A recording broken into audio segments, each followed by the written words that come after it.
Hi guys, it's Sam from Creatively Sam's, and today I'm making microwave chicken. If you want to see how I did this, stay tuned. It's coming up next.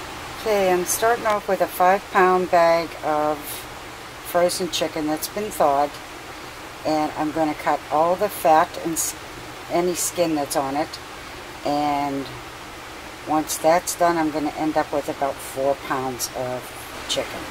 Okay, I got the chicken all cut and all of the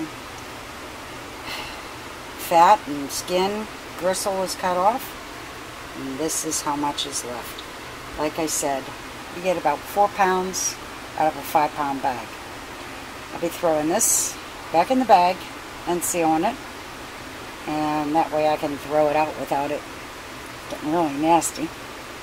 And the chicken will be rinsed and then put in a 9x13 pan with a little water.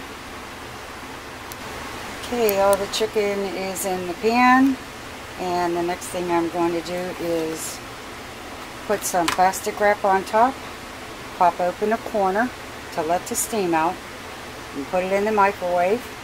10 minutes one way, 10 minutes the next, and it's going to be done. Okay, it's all wrapped. It's ready to go in the microwave. There's the opening for the steam to come out, and we'll put it in the nuke. Okay, it's in the microwave. I have it set on high for 10 minutes. Okay, it's been cooking for 10 minutes, and it needs turned. And I'm going to cook it for another 10 minutes, and it's done. So after 20 minutes, it's all done. It's ready to be plated, and it's an easy meal to make. The longest part is getting all the fat off. If you like what you saw, give it a thumbs up, and happy creating, everyone.